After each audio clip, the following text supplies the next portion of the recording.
عید قربان کی قربانی جو ہے آلموسٹ امت میں اتفاق ہے کہ یہ سنت مؤکدہ ہے، واجب نہیں۔ صرف حنفی تھوڑے سے اس معاملے میں سختی کا شکار ہوئے ہیں، اور وہ سختی ان کی حدیث کے ظاہری الفاظ پہ دیکھا جائے تو کسی حد تک جسٹیفائی بھی ہے۔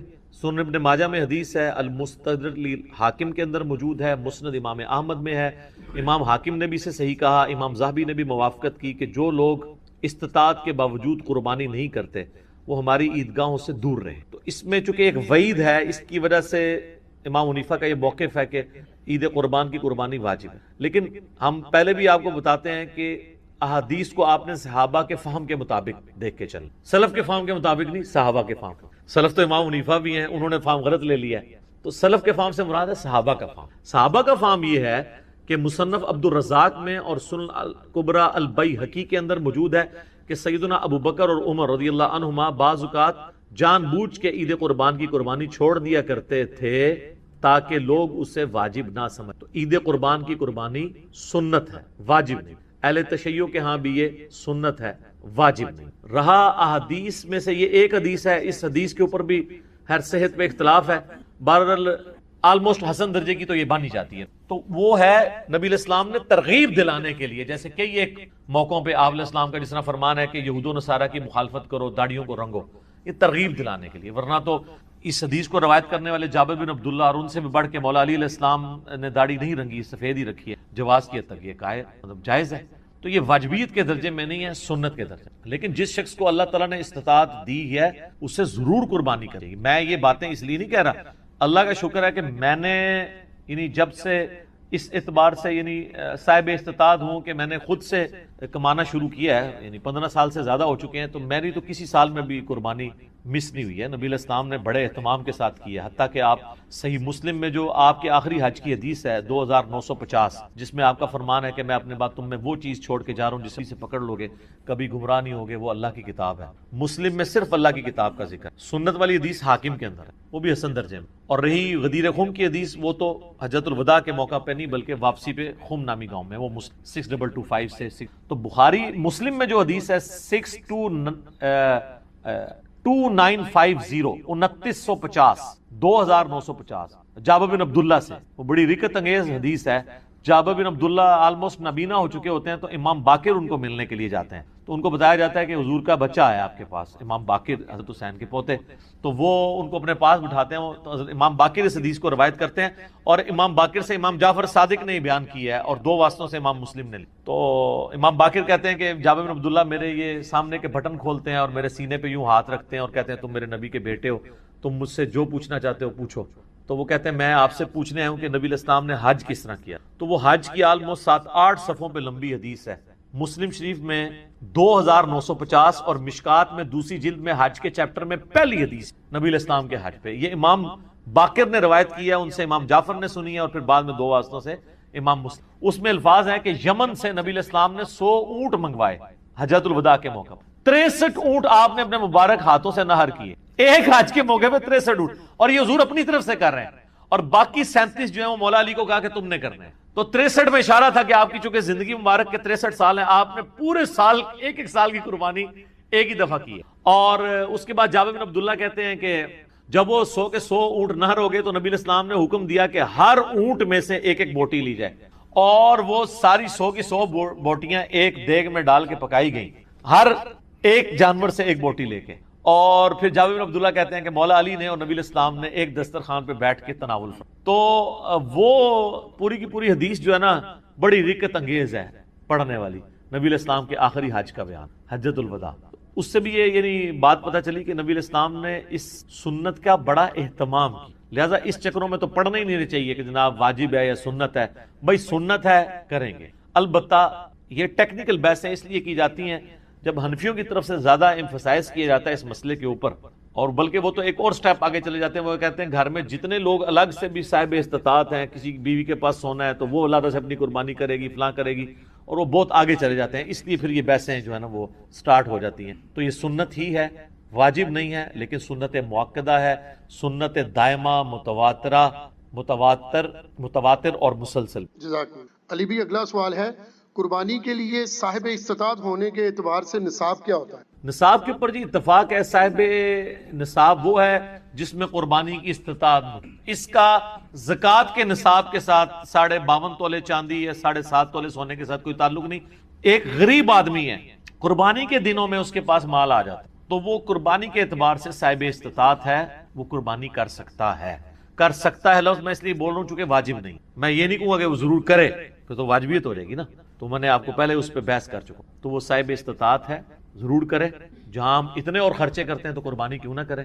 تو اس کے لیے آپ کے پاس قربانی کا خرچہ ہونا ضرور۔ اب قربانی کا خرچہ بھی ظاہر ہے، اگر آپ اونٹ قربان کر رہے ہیں وہ تو 1.5-2 لاکھ روپے کا، اگر حصہ بھی ڈالتے ہیں تو آلموسٹ آج کل 18 سے 20 ہزار ہے، گائے کا 13 سے 15 ہزار ہے، اور بکرا لیں گے تو کم از کم بھی کوئی بہت بھی چھوٹے سے چھوٹا بھی دوندا بکرا ملا آپ کو تو 25 ہزار سے کم تو نہیں، اللہ ہے کہ بہت آپ انٹیریئر پنجاب میں کی پنجاب چلے جائیں تو پھر بھی 20-25 ہزار کا تو بکرا چاہیے۔ تو اتنی رقم آپ کے پاس اگر رقم آ جاتی ہے تو بجائے اس کو اور معاملات میں خرچ کرنے کے اور جا کے ایک کوئی LED سکرین کو 50 انچ کی اٹھا کے لے آئیں آپ گھر میں، پہلے بھی ہو 32 والی، وہ چھوٹی لگ رہی ہو، پیسے آ جائیں کمیٹی نکلے تو یہ چیزیں چھوٹی لگنی شروع ہو جاتی ہیں، تو اس کی بجائے قربانی کریں آپ، کیوں ان معاملات کے اوپر پیسے ضائع کرتے ہیں؟ پیسے ان کاموں میں ڈالیں۔ جزاک اللہ۔ علی بھائی اگلا سوال ہے، اگر ایک خاندان میں ایک سے زیادہ لوگ مالی طور پر استطاعت رکھتے ہوں تو سب لوگوں کو الگ الگ قربانی دینا ہوگی یا ایک خاندان کی جانب سے ایک قربانی کر دینا ہی کافی ہے؟ بہتر ہے جی سب الگ الگ دیں۔ دیکھیں یہ فضیلت ہے، ہر بندے نے اپنی قبر میں جانا ہے، وہ اللہ کے حضور کیوں نہ قربانی لے کے جائے۔ ان صلاتی و محیای و مماتی للہ رب العالمین۔ رہا شرعی مسئلہ تو یہ ہے کہ ایک خاندان کی طرف سے ایک قربانی کافی ہے۔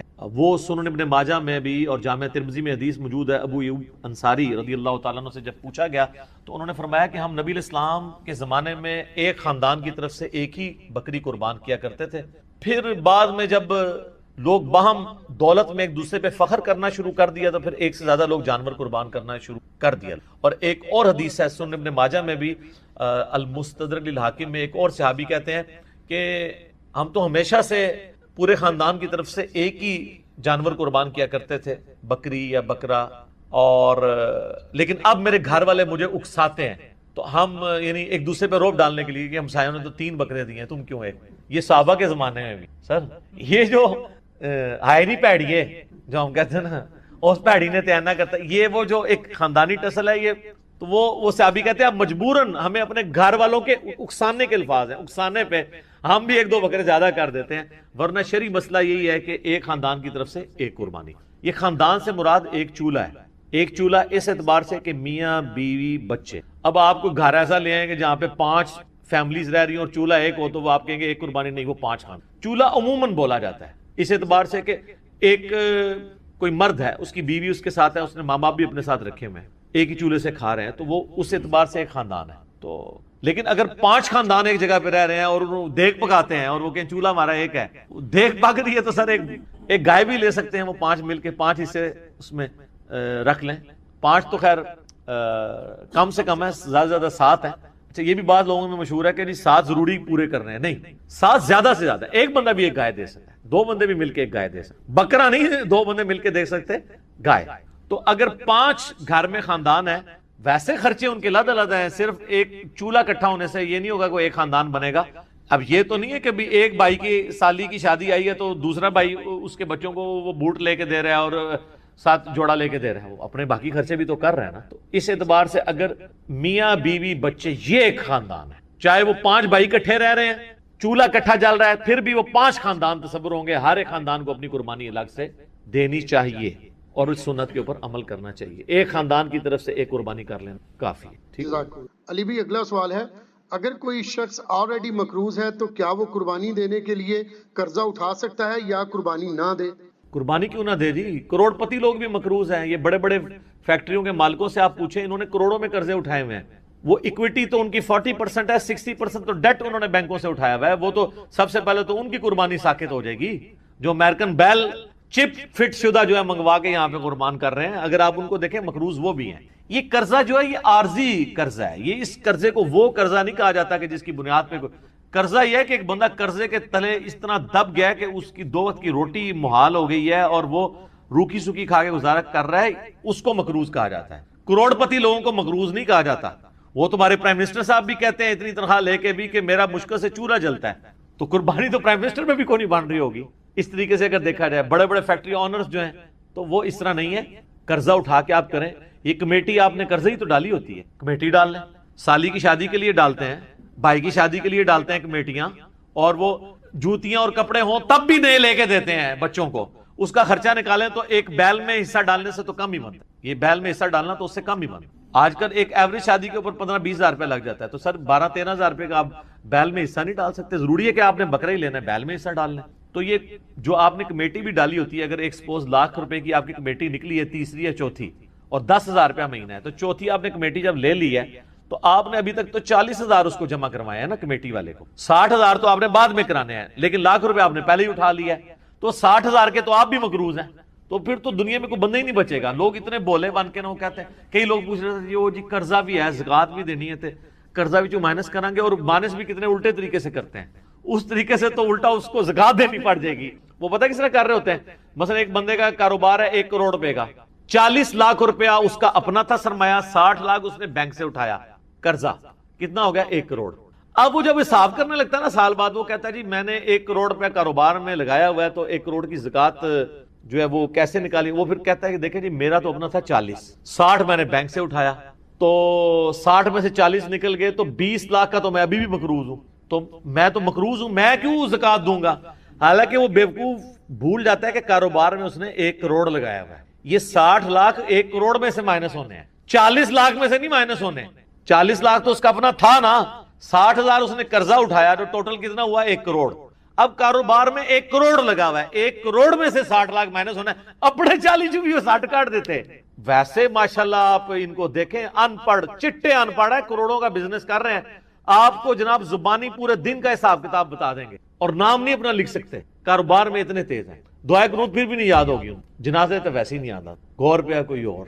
تو یہ سارے بہانے ہیں جی قربانی کے۔ میں تو پوری کوشش کرتا ہوں کہ اس کے اوپر لوگوں کو ترغیب دلائی جائے کہ قربانی نہ مس کریں۔ سر یہ بہت بڑی نعمت ہے، آپ قیامت والے دن اور کچھ نہیں ہے تو حضرت ابراہیم علیہ السلام سے سفارش کے لیے عرض کر سکتے ہیں، ان کی سنت کو زندہ رکھا، ان کی سنت آپ نے زندہ، سنت ابراہیمی کو زندہ رکھا۔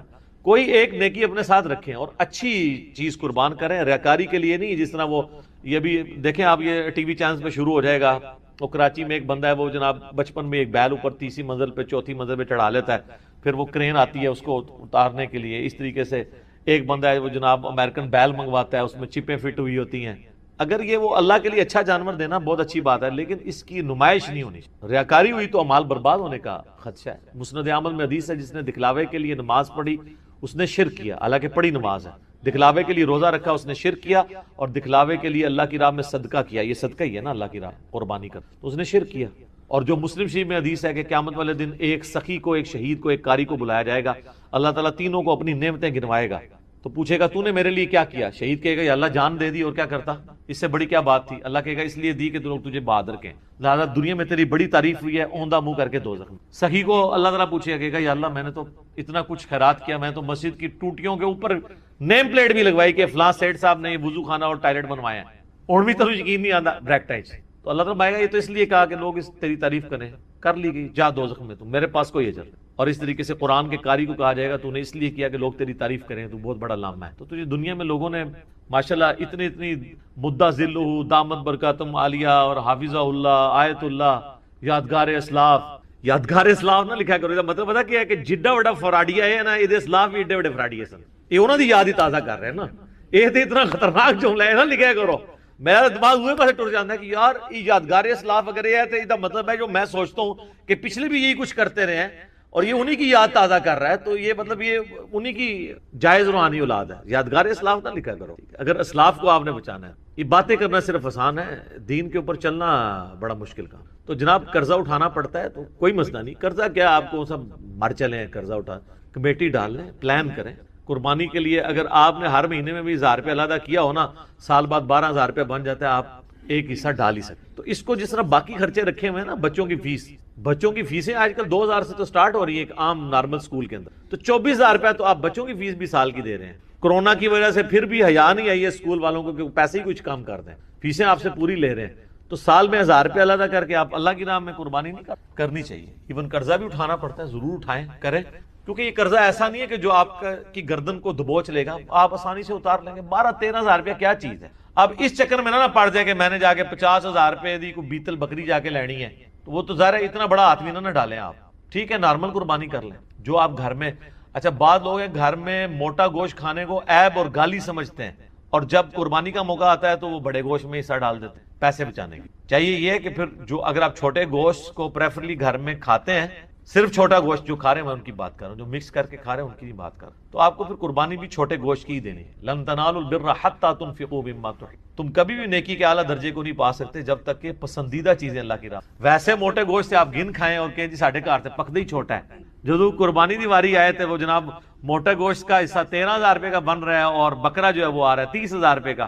ادھر جناب تمہیں یاد آ جائے کہ وہ جی ابراہیم علیہ السلام جڑے نا وہ بھی بنایا بچڑا لائے سن فرشتیاں واسطے، تے موٹا گوشت سنت ابراہیمی ہے. سر بڑا گوشت سنت ابراہیمی ہے اور چھوٹا گوشت سنت محمدیہ ہے صلی اللہ علیہ وآلہ وسلم. بخاری مسلم میں حدیث شفاعت جو ہے وہ سٹارٹ ہی اس سے ہوتی ہے کہ نبی علیہ السلام کے سامنے دستی کا بکری کا گوشت رکھا تھا، آپ وہ ساتھ ساتھ کھا رہے تھے، اور آپ نے شفاعت والی حدیث کہ قیامت والے دن سب کے سب لوگ پہلے حضرت آدم کے پاس جائیں گے. وہ حدیث کا آغاز ہی بخاری مسلم کا اس سے ہوتا ہے، اور اس سے یہ بھی ثابت ہوا کہ کھانا کھاتے ہوئے گفتگو کرنا سنت ہے. لیکن یہ اس میں احتیاط بھی ہے. بعض لوگ بہت بڑے بڑے نوالے لیتے ہیں، ساتھ گفتگو کرتے ہیں، بعض کا سانس کی نالی میں چلا جائے نا تو لگ پتہ جاتا ہے. یہ جو منع کرتے ہیں نا لوگ کھانا کھاتے ہوئے بولنا نہیں چاہیے، یہ کوئی شرعی مسئلہ نہیں ہے، بلکہ اس لیے کہا جاتا ہے کہ وہ کھانا کھاتے ہوئے بعض اوقات وہ سانس کی نالی میں چلے جاتا ہے. اور آپ پتہ یہ جینون بیماری بھی ہے بعض لوگوں. بخاری مسلم دونوں میں حدیث ہے، نبی علیہ السلام نے 2 چتکوبرے سینگوں والے مینڈے قربان کیے، تو اس میں الفاظ ہیں کہ آپ نے ان کو پہلو کے بل لٹایا، اپنے پاؤں مبارک اس کے اوپر رکھے، اور آپ علیہ السلام نے دائیں ہاتھ میں چھری پکڑ کے اس پہ پھیرتے ہوئے کہا بسم اللہ واللہ اکبر. اور مسلم میں الفاظ ہیں آپ نے کہا بسم اللہ واللہ اکبر اور ساتھ کہا اللہم تقبل من محمد و آل محمد و امت محمد صلی اللہ علیہ وسلم. اے اللہ اسے قبول کر لے محمد کی طرف سے، آل محمد کی طرف سے اور امت محمد. ظاہر ہے آپ علیہ السلام کی ایک خصوصیت تھی نبی اولا من انفسہم و ازواجہم امہاتہم، تو آپ نے مت کبھی بھی، تو اس کا صحیح طریقہ یہ ہے کہ آپ نے اس پہ چھری پھیرتے وقت بسم اللہ واللہ اکبر یا بسم اللہ اللہ اکبر یا صرف بسم اللہ بھی پڑھ سکتے. اللہ کا نام لینا ہے، جو قرآن حکیم میں 4 دفعہ ہے کہ وہ جانور حرام ہے جس کے ذبح کے وقت اللہ کا نام نہ. یہ لفظ ہے ذبح، ویسے ہم اردو میں ذبح بولتے ہیں، یہ ذبح نہیں ہے، ذبح ہے زبر کے ساتھ، ذبح کے بعد. پھر مسلم شریف میں یہ بھی حدیث ہے کہ چھری کو تیز کرو اور جانور کو اس سے آرام پہنچ تاکہ جلدی جلدی، اور اس کو جب آپ ذبح کریں گے تو ذبح کرتے ہوئے گردن ہی پوری الگ نہیں کر دینی، بلکہ آپ نے اسپائنل کارڈ تک جا کے اس کو آپ نے روک لینا ہے، یعنی شارگ آپ نے کاٹنی ہے. وہ آپ نے پورا رام مغز نہیں کاٹ دینا تاکہ اس کے دماغ اور جسم کا رشتہ برقرار ہے. پھر وہ زور سے جھٹکے مارتا ہے نا تو وہ اس کے جسم میں جتنا خون ہے نا جو بیکٹیریا کے لیے ایک سمجھ لے سود مند ریزروائر ہے وہ نکل جاتا ہے، پھر وہ صاف ہو جاتا ہے. اسی لیے ہم جھٹکے گئے گوشت کو پریفریبل نہیں سمجھتے، ذبح والے گوشت کو ذبیحہ کو بہتر سمجھتے. علی بھی اگلا سوال ہے، کیا جانور کو قبلہ رخ لٹانا اور دائیں ہاتھ سے ذبح کرنا ضروری ہے یا صرف سنت مبارکہ ہے؟ دیکھیں یہ سنت ہی ہے، فرض تو نہیں ہے. قبلہ رخ والا معاملہ تو مصنف عبد الرزاق میں ملتا ہے کہ عبداللہ بن عمر اس جانور کے گوشت پسند نہیں فرماتے تھے جسے قبلہ رخ قربان نہ کیا گیا. لیکن یہ صرف ایک تقوی کی حد تک ہے، ورنہ جو آپ عام مرغیاں لینے جاتے ہیں تو وہ کیا قبلہ رخ کر رہے ہوتے ہیں؟ وہ بھی تو ذبح ہی ہو رہی ہوتی ہے نا. لیکن یہ ہے کہ یہ بڑے جانور یا چھوٹے جانور جو عید کے موقع پہ ہے نا، یہ مسجدوں کے اندر قبلہ رخ ہی لوگ کرتے ہیں، تو یہ پریفریبل ہے. دائیں ہاتھ سے بھی کرنا پریفریبل ہے. لیکن اگر کوئی ہے ہی لیفٹی ہے، اس کے دائیں ہاتھ میں پکڑانا تو الٹا وہ جانور کو مصیبت ڈالنے والی بات ہے. کیونکہ مسلم شریف میں حدیث ہے کہ اپنی چھری کو تیز کرو اور جانور کو آرام پہنچاؤ. جانور کو آرام ایک لیفٹی اس وقت پہنچا سکتا ہے جب وہ بائیں ہاتھ سے اس کو کرے، کیونکہ طاقت اس کی اس میں ہے، تو وہ اس کا بائیں بیسیکلی دایاں ہے. دایاں اس اعتبار سے بھی کہا جاتا ہے پاورفل. جس طرح بخاری مسلم میں حدیث ہے نبی علیہ السلام فرمایا اللہ کے دونوں ہاتھ دائیں ہیں، تو دونوں ہاتھوں نہیں دائیں ہو سکتے جیسا کہ اس کی شان کے لیے، تو پاورفل. تو وہ لیفٹی کا وہی ہے.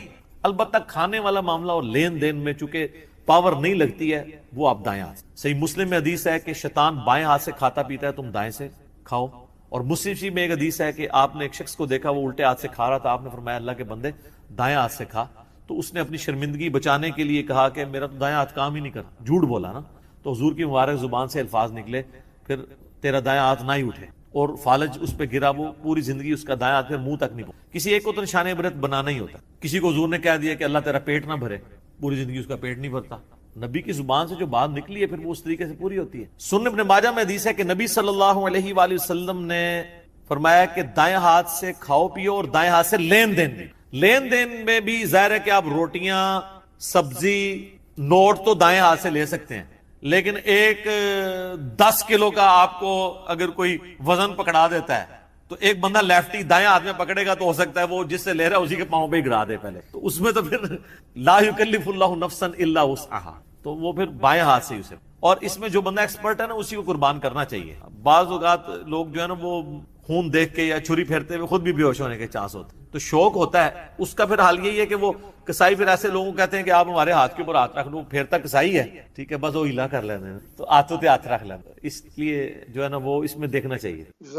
علی بھی اگلا سوال ہے، عید قربان کی قربانی کا وقت کب سٹارٹ ہوتا ہے اور کیا رات کے وقت قربانی کرنا بھی درست ہے؟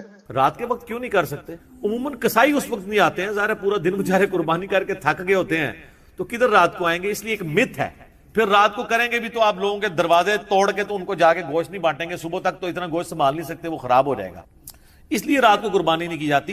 حرام اسے کوئی بھی نہیں سمجھتا. وقت شروع ہونے کا شیعہ کے ہاں تو فجر کے وقت ہی شروع کر دیتے ہیں. بخاری مسلم میں بہرحال حدیثیں یہ ہیں کہ نبی علیہ السلام نے فرمایا جس نے نماز عید سے پہلے قربانی کی اس نے قربانی گوشت کے لیے کی، وہ اللہ کے حضور قربانی نہیں لی. قربانی وہی ہے جو بندہ عید کے بعد کرے. بلکہ بخاری مسلم میں ایک حدیث ہے کہ ایک صحابی نے پہلے کر لی تھی تو آپ علیہ السلام فرمایا کہ وہ گوشت تم ضرور کھاؤ، لیکن اگر تم نے اللہ کے لیے جو قربانی عید قربان والی قربانی ہے وہ تم دوبارہ اب کرو، کیونکہ تمہاری وہ والی قربانی اس میں شمار نہیں. ظاہر ہے شروع میں لوگ اس چیز کو لرن کر رہے تھے. تو وقت اس کا شروع ہوگا عید قربان کی جو نماز آپ عید الاضحیٰ کی پڑھتے ہیں اس کے فوراً بعد شروع ہو جائے گا اور پھر 3 دن تک ہے.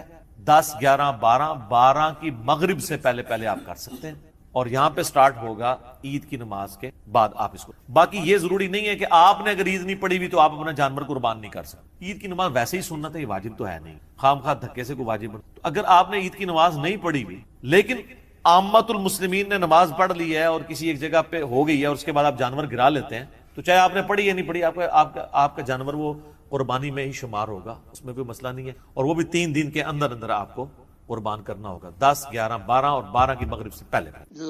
علی بھی اگلا سوال ہے، قربانی کے گوشت کے 3 حصے کرنا کیا سنت مبارکہ ہے؟ سنت مبارکہ نہیں ہے، لیکن سنت الحج میں یہ اشارہ ملتا ہے کہ جو حج کی قربانی ہے اس میں اللہ تعالیٰ فرماتا ہے کہ جب اللہ کے نام لے کے نہر کرو اونٹوں کو اور یہ اپنے پہلوؤں پر گر پڑے تو پھر اس کے گوشت میں سے خود بھی کھاؤ اور مسکینوں کو بھی دو، سوالیوں کو بھی دو، اور جو سوال نہیں کرنے والے غریب ان میں بھی تقسیم کرو. تو اس کی بنیاد پہ کہا گیا کہ خود میں مراد خود اور آپ کے اپنے رشتہ دار ہیں تو 2 حصے یہ بن گئے اور تیسرا آپ نے مسکینوں اور غریبوں میں کرنا ہے. یہ اجتہادن ہے سب کے نظر. آپ سارا خود بھی کھا لیں تو جواز، لیکن بہتر ہی ہے کہ 3 حصے کرنے چاہیے جس طرح قرآن پاک میں اشارتاً ذکر آیا، اسی کو فالو کرنا چاہیے. اور اس میں 3 حصے یہ نہیں کہ سب سے بہترین اپنے پاس رکھ لیا ہے اور سب سے ناقص دوسروں کو دے دیا ہے، یا جو امیر رشتہ دار ہے اس کو اچھا بھیج دیا، غریب والے کو دوسرا بھیج دیا.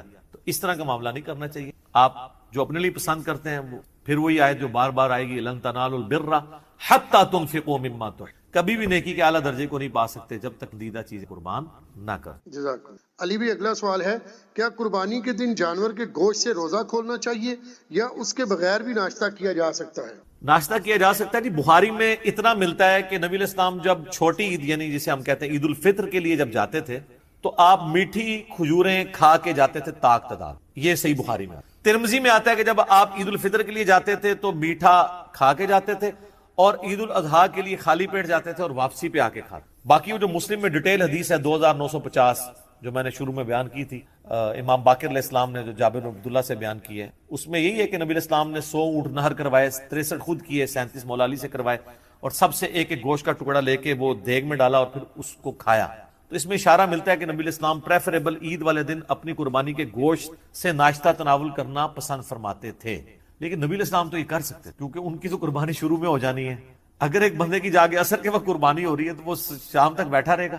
تو روزے کا ذکر کہیں پہ بھی نہیں ہے، صرف یہ ہے کہ عید الاضحیٰ میں آپ نے ناشتہ جو ہے وہ عید کی نماز پڑھنے کے بعد کرنا ہے اور عید الفطر میں آپ جاتے ہوئے کچھ کھا کے جائیں گے. وہ جاتے ہوئے کیوں کھا کے جائیں؟ آپ نے اعلان کرنا ہے کہ روزے ختم ہو گئے بیسیکلی، کیونکہ آپ کی مسلسل روٹین تھی نا. تو بخاری مسلم میں حدیث ہے کہ 2 دن روزہ رکھنے سے اللہ نے مجھے منع فرمایا ہے.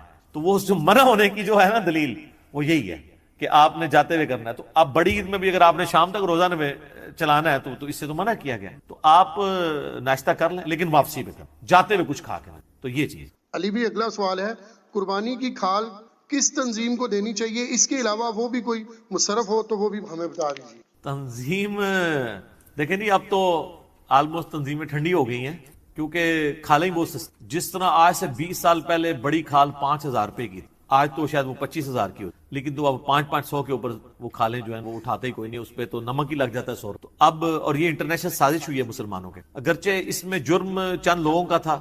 بعض دہشت گرد تنظیموں کے لیے فنڈنگ جو ہے نا وہ اس کے ذریعے ہو رہی تھی. وہ FATF کا جو چکر چل رہا ہے، اس کی چکر میں باقی عام مسلمان بھی رگڑے گئے. اب عیدی والے یا شوکت خانم والے بیچارے جو کھالیں بیچ کے اپنا ایک ویلفیئر کا کام چلا رہے تھے، یا الخدمت فاؤنڈیشن والے، ان کا تو قصور نہیں تھا لیکن وہ بھی ساتھ پس کے. تو اب تو وہ سلسلہ نہیں ہے، ورنہ تو قتل ہوتے تھے سیاسی تنظیموں کے بھی، مذہبی تنظیموں کے کھالیں اس کے اوپر. بعض لوگ تو 2 قربانیاں کرتے تھے تاکہ ایک ہی فرقے کی 2 جو مختلف تنظیمیں ایک قربانی کی کھال ان کو دیں تاکہ دونوں سے بنا کے رکھیں. تو کھال کا جو مصرف ہے نا وہ صحیح بخاری اور مسلم دونوں میں حدیث ہے.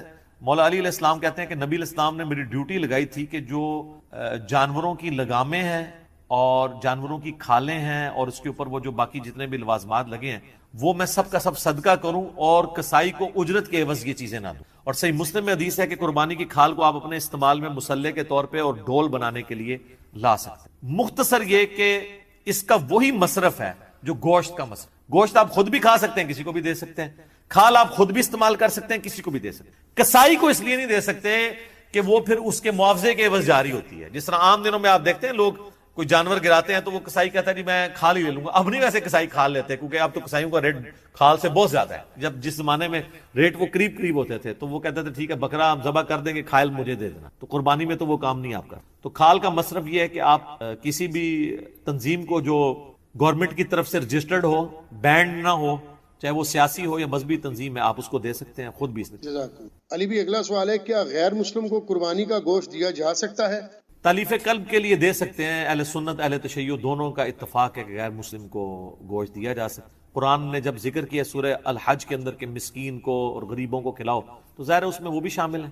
باقی جو لوگ کچھ احتیاط کرتے ہیں وہ کہتے ہیں آپ اس طرح کریں کہ جو آپ کا اپنا گوشت ہے وہ نہ دیں، آپ کے گھر جو دوسروں کا ہے وہ کسی اپنی کام کرنے والی جو کرسچن ہے اس کو آپ دے دیں. تو اگر کوئی زیادہ احتیاط میں جانا چاہتا ہے تو اس طریقے سے کر لے، ورنہ اگر آپ قربانی کا گوشت ان کو بھی دیتے ہیں تو کوئی حرج نہیں، چھوٹ دیا جا سکتا ہے. لیکن غریب مسلمانوں کو چھوڑ کے غریب غیر مسلموں کو تلاش کر کے دینا یہ بھی غلط ہے. اور قربانی والے دن جو آپ کے گھر آ جاتا ہے گوشت مانگنے کے لیے تو سورہ الحج میں ہے کہ جو مانگنے والے ہیں ان کو بھی دو. آپ ان کو ڈانٹے نا، تھوڑا دے دیں لیکن دیں ضرور، کوشش کریں کہ دے دیں. اور یہ اکثر لوگ کہتے ہیں یہ تو عیسائی ہے اس کو نہیں دینا، یہ تو فلاں ہے اس کو نہیں دینا. نہیں یار، اس انسان ہے نا، آپ دیں. یہ اسی لیے ہے کہ آپ نے اللہ کی راہ میں خرچ کرنا ہے، اس دن لوگوں کو کھانا کھلانا. قرآن میں آپ نے دیکھا ہے جہاں بھی آیا نا کھانا کھلانے کی ترغیب دلائی گئی ہے. مسکین غریب کہیں نہیں آیا مسلمان مسکین تے مسلمان غریب، جنرل آیا. اس طرح آیا نا کہ جس نے ایک جان کو بچایا اس نے پوری انسانیت کو بچایا، سورۃ المائدہ آیت نمبر 32. اور جس نے ایک جان کو ناحق قتل کیا اس نے پوری انسانیت کو قتل کیا. تو وہ ایک جان کی بات ہو رہی ہے، مسلمان کافر کی نہیں. حتیٰ کہ صحیح بخاری میں حدیث ہے جس نے ایک ذمی کافر کو بھی قتل کر دیا جنت کی خوشبو نہیں پائے گا، اگرچہ جنت کی خوشبو 40 سال کی مسافت سے. جو ٹیکس پیئر کافر ہے اس کو قتل کرنے والا بھی جنت میں نہیں جائے گا اگرچہ وہ مسلمان. کتنا سینسٹیو مسئلہ. تو یہ مسلمان کافر وقت کے اس حوالے سے اس فرق سے آپ باہر نکلیں، غریبوں کو کھلائیں. جو غریب ہے نا جی اس کو کھلانے کی ضرورت. علی بھی اگلا سوال ہے، آن لائن قربانی کرنے کا کیا شرعی حکم ہے؟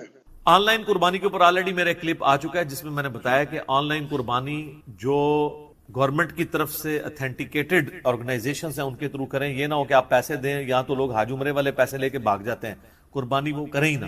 ویسے حج اور عمرے کے موقع پر جو عرب کے اندر بینکوں میں آپ آن لائن قربانی کے لیے پیسے جمع کرواتے ہیں نا تو وہ آپ کو ایک ریسپٹ دے دیتے ہیں بڑی ذمہ داری سے. اس میں بھی بہتر یہ ہے کہ آپ کوئی بندہ ہائر کر لیں ایک گروپ کے لیے تاکہ کم از کم ترتیب وہ قائم رہے. بخاری مسلم میں آتا ہے نا کہ آپ نے پہلے جمرات پہ کنکریاں مارنی، پھر قربانی کرنی ہے، پھر آپ نے سر مڑا. ویسے ہی انہی حدیث میں ملتا ہے کہ بعض صحابہ نے ترتیب بدلی ہے، کسی نے کوئی چیز آگے کی کسی نے کوئی پیچھے کی، تو حضور نے کہا لا حرج لا حرج. لیکن افضل ترتیب تو یہی ہے جو نبی علیہ السلام کا اپنا عمل ہے. تو وہ اسی صورت میں ہوگا کہ جب آپ ٹائم کو مینٹین کریں. اب اتنے زیادہ حاجی ہیں تو آن لائن کرنا پڑ جاتا ہے. پاکستان میں بھی اگر آپ نے آن لائن قربانی کرنی ہے، الخدمت جماعت اسلامی والوں کی ہے، اور اس طریقے سے شوکت خانم والوں نے بھی شروع کیا ہے، تو آپ ان کو آن لائن قربانی، اور بعض اوقات وہ سستی بھی پڑ جاتی ہے. یہ ہے اس میں کہ کئی ایک ایسی صورتحال ہوتی ہے کہ وہ آپ کے گھر گوشت نہیں بھجواتے، وہ غریب، اور اس میں یہ ٹینشن نہیں ہے کہ آپ کا جانور دیکھنا ضروری ہے، بس یہ آپ نیابت ہوگی وہ کرتے رہیں گے. ہم نے بھی کئی بار سیلاب اور زلزلے کے کیس میں الخدمت والوں کو قربانی کے پیسے دیے ہیں، انہوں نے انہی علاقوں میں جا کے قربانی کر دی ہے. ہمارے گھر گوشت بھی نہیں ہے، بس ٹھیک ہے، اللہ کی طرف سے ادا ہو گیا. تو سورہ حج میں ہے کہ اللہ کو نہ گوشت پہنچتا ہے نہ خون پہنچتا ہے، بلکہ اللہ تمہارے تقوی کو دیکھتا ہے، وہ کافی. جزاک علی بھی اگلا سوال ہے، قربانی کرنے کی بجائے اگر وہی رقم کسی غریب خاندان کی مالی مدد کے لیے دے دی جائے تو کیا زیادہ بہتر عمل نہیں ہوگا؟ اس کے اوپر میرا آلریڈی کلپ آ چکا ہے ڈیٹیل کے ساتھ، میں مختصر یہاں پہ بھی بیان کر دیتا ہوں. دیکھیں جو شعار اللہ ہے آپ ان کو بدل نہیں سکتے. آج ہم مسجد میں نماز کے لیے جب جاتے ہیں، اذان کی آواز کی وجہ سے نہیں جاتے، گھڑی کی وجہ سے جاتے ہیں کہ 1:30 بجے زور ہے.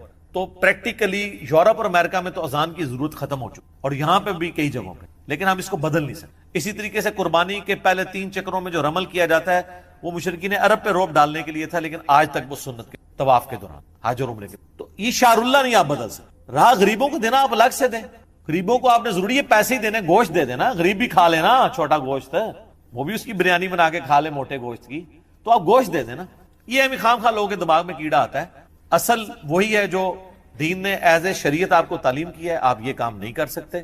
باقی میں پارشلی اس چیز کو سپورٹ کرتا ہوں کہ جس نے ایک فرض حج کر لیا ہے، 1-2 عمرے کر لیے ہیں، اب ہر سال عمرے کے لیے جو جاتا ہے اس سے بہتر ہے کہ وہ غریبوں میں مال خرچ کرے، اس کا ثواب زیادہ. لیکن جو obligatory ہیں دین کی طرف سے چیزیں، قربانی ہو گئی یا فرض حج ہو گیا، اس کو آپ بدل نہیں سکتے. وہ شعار اللہ ہے، ان کو ویسے ہی رہنے دیں، اس کی جگہ آپ صدقہ اور خیرات نہ کریں.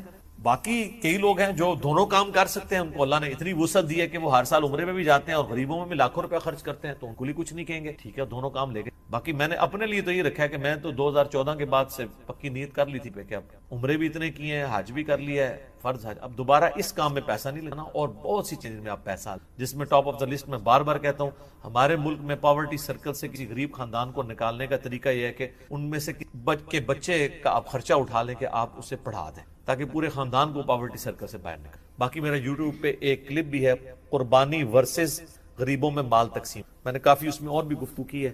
اس طریقے سے ایک کلپ ہے آن لائن قربانی، اس میں نے ڈیٹیل سے گفتگو کی ہے. اب میں دوبارہ سے اس ڈیٹیل کو ریپیٹ نہیں کروں گا، وہ آپ کلپ. جزاکم. علی بھی اگلا سوال ہے، عموماً کہا جاتا ہے کہ قربانی کے جانوروں کی 7 چیزیں کھانا مکروہ اور گناہ ہے، جن میں اوجڑی بھی ہے. یہ وہ لوگ کہہ رہے ہوتے ہیں جو سب سے زیادہ اوجڑی شوق سے کھاتے ہیں، ظاہر حنفی کھا رہے ہوتے ہیں نا. تو یہ انہوں نے مشہور کیا ہے. یہ طبرانی میں ایک ضعیف روایت ہے، ضعیف بھی نہیں ہے بلکہ اس میں کذاب راوی ہے. امام بیہقی نے بھی وہ روایت لے کے ساتھ لکھا ہے کہ اس میں کذاب راوی ہے، کہ یہ 7 چیزیں نبی علیہ السلام نے کھانے سے منع کیا ہے، اس میں اوجڑی شامل ہے، آنکھیں شامل ہیں، اس طرح کی چیزیں. تو اسپیئر پارٹس جن کو کہہ دیتے ہیں، وہ ہر چیز حلال ہے جانا. اوجڑی اب تو انہوں نے نئی ٹرم نکالی ہوئی ہے فقہ کے اندر، جی مکروہ ہے، حرام نہیں ہے، اگر صحیح طریقے سے صفائی کر لی جائے تو جائز ہے، اور کھاتے ہیں بڑے شوق سے. ہر چیز حلال ہے جی، حلال جانور کی ہر چیز حلال ہے، آپ کھا سکتے ہیں.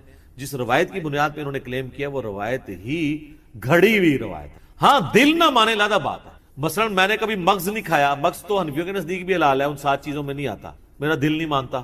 کئی لوگ زبان اتنے شوق سے کھاتے ہیں، ہمارا نہیں دل مان رہا ہوتا. بھئی جن کا دل مان رہا ہے ان کو کھانے دیں آپ. اب جو لوگ اوجڑی جن کے منہ کو لگی ہوئی ہے وہ کہتے ہیں جی اوجڑی جیسی چیز ہی کوئی نہیں ہے، تو کھانے دیں آپ. جس چیز کو قرآن حکیم میں آیا کہ اپنی زبانوں سے فوراً نہ کہہ دیا کرو کہ یہ چیز حلال ہے اور یہ حرام ہے بغیر علم کے. اور سنن ابی داؤد میں اسی آیت کے کانٹیکسٹ میں عبداللہ ابن عباس کا قول ہے کہ اللہ نے جو حرام چیزیں کرنی تھی وہ فرما دی ہیں، باقیوں کے بارے میں اللہ تعالیٰ نے یعنی اپنے شریعت کا قلم اٹھایا ہوا ہے، وہ آپ نے خود اس معاملے میں دیکھ لینا. اگر چیز آپ کو پسند ہے آپ کھائیں، نہیں پسند نہ کھائیں. حرام کا فتویٰ نہیں لگائیں گے. حلال چیز جو حلال ہے وہ حلال ہے. گوشت کے کیٹیگری میں جو چیز جانور کی فال کر وہ آپ کھائیں. تو ویسے یہ لوگ کہتے رہتے ہیں اوجڑی کے بارے میں اور خود بھی بڑے شوق سے کھاتے، تو یہ اس طرح کی چیز ہے. علی بھی اگلا سوال ہے، قربانی کا پریکٹیکل طریقہ ریکارڈ کروا دیں. تو علماء والا نے یار نماز کا پریکٹیکل طریقہ ہو سکتا ہے، وضو کا ہو سکتا ہے، قربانی کا پریکٹیکل طریقہ کیسے کریں؟ قربانی کا پریکٹیکل طریقہ آپ نے سیکھنا ہے تو آپ جن مساجد کے اندر کسائی وغیرہ عید قربان والے دن قربانی کر رہے ہوتے ہیں، اللہ کے فضل سے یہ ان چند چیزوں میں ہے جس میں کوئی مسلمان غلطی نہیں کرتا، کیونکہ وہ ایک اس میں چیز کوئی غلطی کرنے والی ہے نہیں ہے نا. جتنے کسائی ہیں وہ سال سے کر رہے ہیں، ان کو یہ پتا ہے کہ ہم نے اس کو قبلہ رخ گرانا ہے. وہ گرانے کے بعد خود بخود گردن قبلہ رخ کرتے ہیں اس کی، پھر وہ دایاں ہاتھ میں چھری پکڑتے ہیں اور بلند آواز سے بسم اللہ اللہ اکبر، کیونکہ وہاں پہ سارے منشی کھڑے ہوتے ہیں، لوگ دیکھ رہے ہوتے ہیں. عام دنوں میں تو وہ اپنے کانوں تک پہنچاتے ہیں نا، اور یہ ضروری ہے اپنے کان کا سننا. اور عید کے دن تو وہ اونچے اونچے وہ پڑھ رہے ہوتے ہیں. یہ 3 ہی کام آپ نے کرنے ہیں. ان میں سے فرض کام تو ایک ہی ہے کہ بسم اللہ اونچی آواز سے پڑھ کے بسم اللہ واللہ اکبر آپ نے چھری چلانی ہے. باقی اس کو قبلہ رخ رکھنا یا دائیں ہاتھ سے کرنا یہ مستحبات میں. تو یہی پریکٹیکل طریقہ ہے, اس میں کوئی ایسی چیز ہے نہیں ہے نا. ہاں باقی آپ یہ مجھے کہ جانور گرانے کا پریکٹیکل طریقہ کوئی آپ کو بتایا جائے. سر یوٹیوب کے اوپر کافی سارے طریقے ہیں کہ وہ بڑے بڑے آسان طریقوں سے لوگ گرا لیتے ہیں. جناب 1 منٹ کے اندر 40 اونٹ نہر کر دیے, کئی اتنے مار قسم کے کسائی ہیں. تو وہ آپ وہ دیکھیں, جو اناڑی کسائی ہیں, جو موسمی کسائی ہیں, ان سے تو ایک بیل نہیں گر رہا ہوتا. تو وہ جو پریکٹیکل طریقے نا, وہ آپ ٹیکنیکلی جو پکے قسم کے موسمی کسائی نہیں ہیں بلکہ صحیح والے کسائی, ان سے دیکھو وہ بڑے آسانی سے بڑے بڑے جانوروں کو ایک جو ہے وہ ٹانگ باندھ کے بیل, اتنے بڑے بڑے بیل گرا لیتے ہیں. اور اتنے بڑے بڑے اونٹ کو تو آپ کو صرف 1 پاؤں آپ اس کا باندھ لیں تو سفیشینٹ ہے. اس کو آپ ڈالیں تو وہ وہیں پہ کھڑا رہتا ہے, خون اس کا گرتا ہے اور وہیں پہ وہ نہر ہو کے گر. لیکن اب آپ اونٹ کو گرا کے ذبح کرنے کی کوشش کریں تو سر وہ تو نہیں آپ سے گرے گا, وہ بہت طاقتور جانور ہے, اس لیے اس کے لیے نہر سنت ہے. اور بخاری مسلم میں حدیث ہے کہ نہر کرنا سنت ہے. عبداللہ بن عمر اس چیز کو ناپسند کرتے تھے کہ کوئی شخص اونٹ کو گرا کے ذبح کرے, کہتے تھے خلاف سنت ہے. اور نہر اتنا آسان ہے, اس کے نیچے چلے جاؤ, نرم سی جگہ, ایسے مارے آپ چھری, وہ نہ بدکتا ہے نہ کچھ کرتا ہے, وہ کھڑا رہتا ہے کچھ دیر تو اسے سمجھ نہیں لگتی نا. اسی دوران اس کا اتنا خون گر جاتا ہے کہ بلڈ پریشر اس کا لاس ہو جاتا ہے اور وہ وہیں پہ گر جاتا ہے ایسے. لیکن اگر آپ اس کو گرانے کی کوشش کریں تو وہ تو جناب آپ کے ساتھ وہ کچھ کرے گا.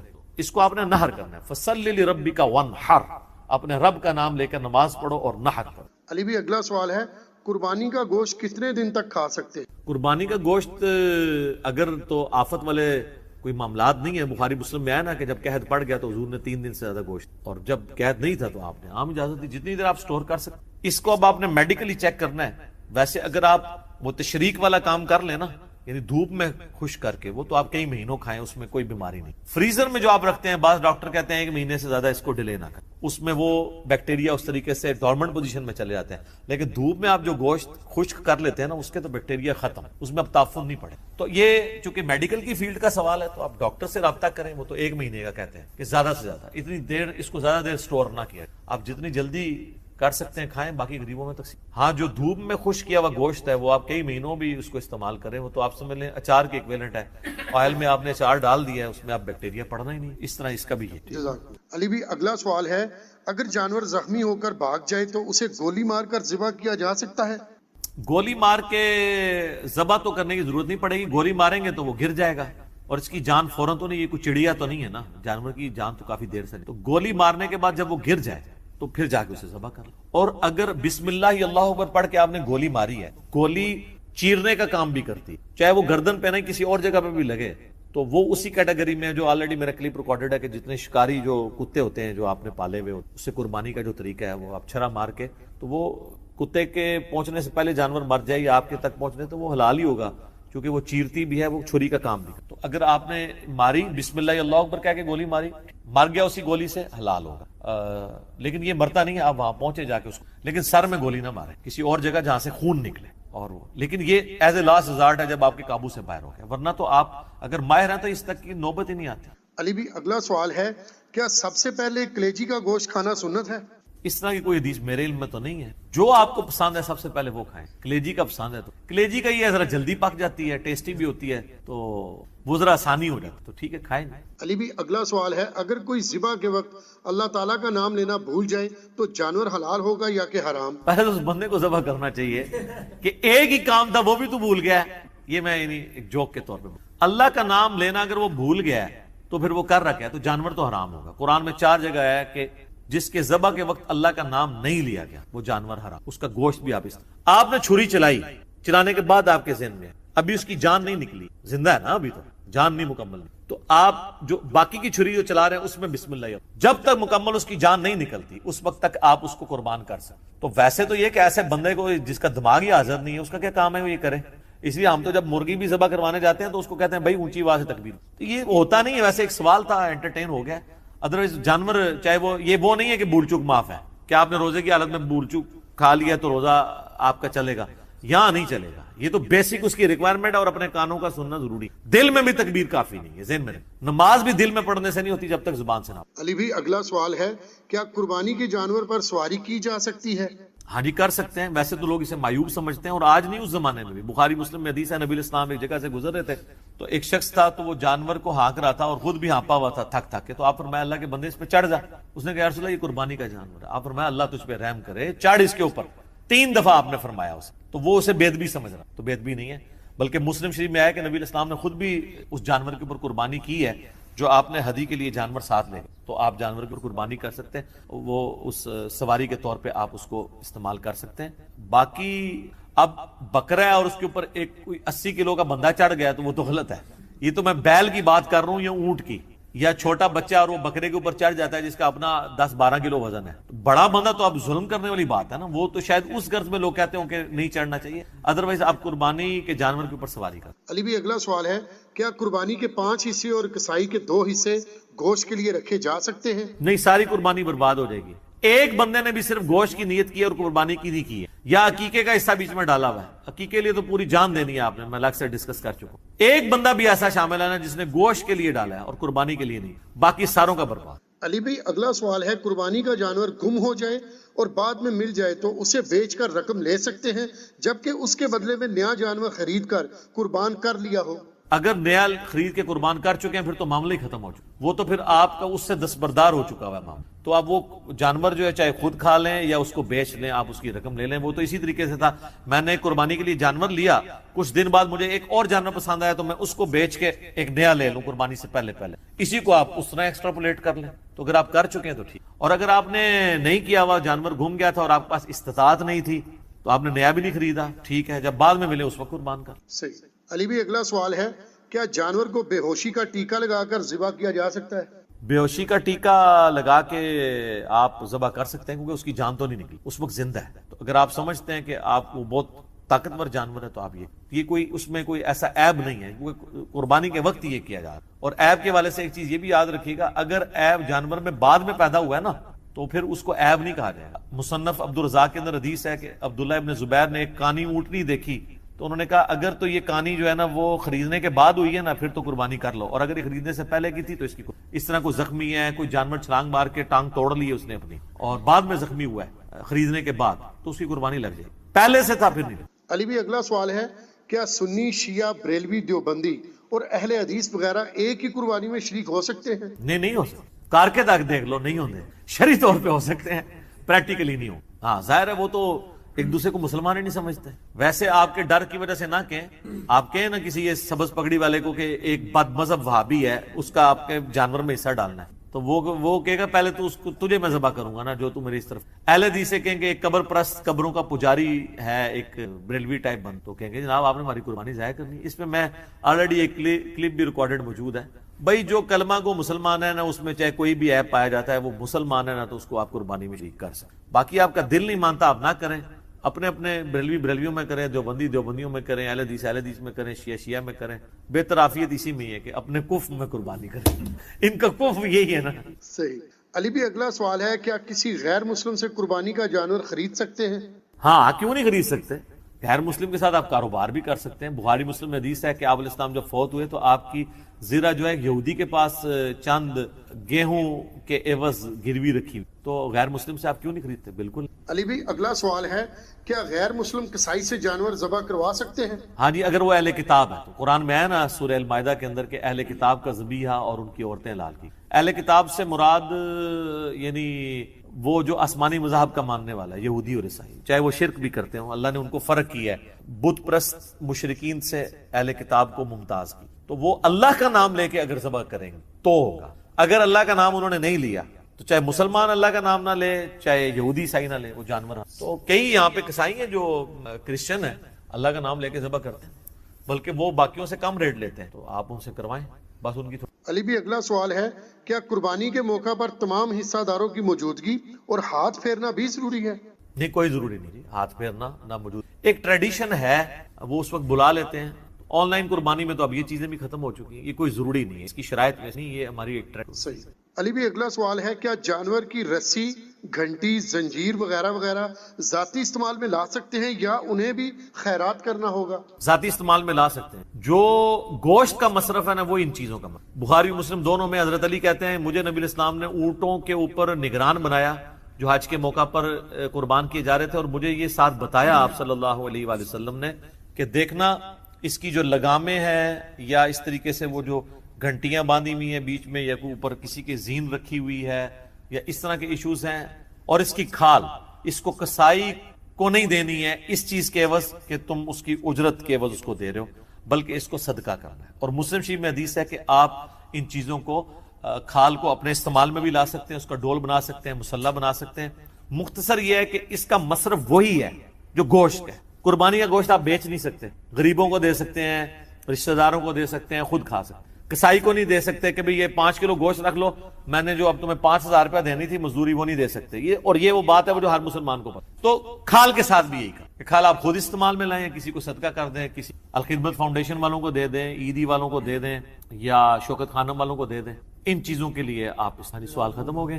اور کسی کے ذہن میں کوئی ایسی بات ہے جو کوئی ڈسکس کرنے والی؟ چونکہ ہم نے پوری دنیا سے فیڈ بیک لیا تھا، آلموسٹ اصول میں ہر بار ڈسکس ہو چکی۔ کوئی ہے جی بات؟ کیا نہیں مارنا نہیں چاہیے قربانی کے جانوروں کو، بلکہ ان کو اشعار اللہ ہے، آپ ان کو پیار سے رکھیں۔ میں نے تو ایسے کو مارتے ہوئے نہیں دیکھے ہیں۔ مارنے والے وہ ہوتے ہیں جو بیچ رہے ہوتے ہیں، جو بیچارے خریدتے ہیں وہ تو اس کو پتہ نہیں کیا کیا لاڈ کرتے ہیں۔ ہاں بعض اوقات اگر کوئی ضدی قسم کا جانور آ گیا ہے اور وہ چل نہیں رہا اور تھوڑا بہت اسے مارنا پڑتا ہے جس سے اس کی ہڈی نہ ٹوٹے، اس کو زخم نہ آئے، تو وہ ایک جواز کی حد تک۔ باقی تو لوگ بڑے پیار کے ساتھ اسے رکھتے ہیں، محبت کے ساتھ لوگ گھروں میں رکھتے ہیں، بلکہ قربانی کے دنوں میں تو گھروں کے اندر ایک یہ فرد کے حیثیت سے شامل ہوئے ہوتے ہیں کہ ظاہر ان کی بڑی خدمت کرنی پڑ جاتی، ادروائز تو پھر وہ بیمار بھی ہو جاتے ہیں اس چیز کے چانس کہ آپ ان کو غلط خوراک کھلا دیں، مار نہیں سکتے۔ باقی اس کو اگر کوئی مارنا کہتا ہے نا، جو ہدی کے جانوروں کے لیے ایک سنت ہے بخاری مسلم کی، شار کرنا، کہ ہلکی سی ان پہ نوک لگا کے کوہان کے اوپر خون نکلے تو اس کو مل دینا، یہ ایک سنت عمل ہے۔ اس کو کوئی یہ نہیں کہہ سکتے کہ آپ نے کو مسلح کر دی، یہ سنت عمل۔ بلکہ جامع ترمذی میں آتا ہے کہ امام وکی کے سامنے کسی نے کہہ دیا یہ تو امام حنیفہ اور اسے مسلح سمجھا، انہوں نے کہا تیری سزا ہے کہ تجھے قید کروا دیا ہے، کہ میں تجھے رسول اللہ کا حکم بتا رہا ہوں، کہہ رہا ہے وہ حنیفہ اسے مسلح سمجھتے ہیں۔ نبی علیہ السلام کی سنت مسلح تو تب ہے نا کہ وہ کوئی اس کی کوہانی اتار دے، وہ تو ہلکی سی نوک ہے، وہ تو بیچاروں کو دن میں کتنی ٹھوکریں لگتی رہتی ہیں، تو ایک سنت عمل ہے۔ پھر جو پیچھے حنفی ہیں نا، وہ پھر اس کا دفاع کرتے ہیں، نہیں امام حنیفہ نے اس کو مسلح کہا تو ذرا زیادہ نوک لگ جائے، حالانکہ وہ شار زیادہ کو نہ کوئی پاک کاٹ لیتے ہیں۔ تو ہمیں بتائیں امام حنیفہ نے کہاں کہا ہوا ہے کہ جہاں پہ کم لگے تو وہ سنت ہے؟ وہ تو اس کو سمجھتے ہی غلط ہے، تو پھر کام بھی کہیں کہا ہوگا نا، تو وہ نکالیں، ہم تو انجینئرنگ کریں گے نا۔ علی بھی اگلا سوال ہے، کیا گائے کے گوشت میں بیماری ہوتی ہے؟ گائے کے گوشت میں بیماری پہلے نہیں ہوتی تھی، جب سے انڈیا میں ہندوؤں نے مسلمانوں کو مارنا شروع کیا تو وہاں بعض مولویوں کو خیال آیا کہ اس طرح کی جعلی روایتیں، جو کتابوں میں تو بہت ساری جعلی روایتیں وہ نکالنی شروع کی ہیں، جی گائے کے دودھ میں شفا ہے اور اس کے گوشت میں بیماری ہے۔ استغفر اللہ۔ تو گائے کے گوشت کا تو قرآن میں ذکر ہے، گائے قربان کرنے کا سورۃ البقرہ کس کے اوپر ہے؟ بقرہ کہتے ہی گائے کو ہے، تو اللہ تعالیٰ نے بیماری والی چیزیں آپ کو کھلانی ہیں۔ اور جو حضرت ابراہیم اور لوط علیہ السلام کے لیے جو فرشتے آئے تھے، وہ جو واقعہ قرآن پاک میں ایک سے زیادہ جگہ ہے، وہاں پہ ہے کہ بھنا ہوا بچڑا لے آئے، سنت ابراہیمی ہے بڑا گوشت کھانا، تو یہ بات غلط ہے کہ گائے کے گوشت کے اندر بھی ہے۔ باقی آپ کو کہ جی نہیں کچھ زیادہ کھا لے تو اس کا یورک ایسڈ بڑھ جائے گا، sir excess of everything is bad. شہد جس کو نس قطعی ہے قرآن میں آیا کہ اس میں لوگوں کے لیے شفا ہے، لیکن اگر کوئی شخص جو ہے شہد کی روزانہ 10 چمچے صبح اور شام چاٹنا شروع کر دے اور اس کے جسم کے اوپر بڑے بڑے پھوڑے نکل آئے گرمی کی وجہ سے، تو وہ کہے گا کہ شہد کی شفا ہی ختم ہو گئی ہے۔ اس طرح تو نہیں ہوگا نا، یعنی ہر چیز اپنی لمٹ کے اندر شفا ہے نا۔ تو گوشت جو ہے وہ، بلکہ گائے کا گوشت تو سر بہت طاقتور ہے۔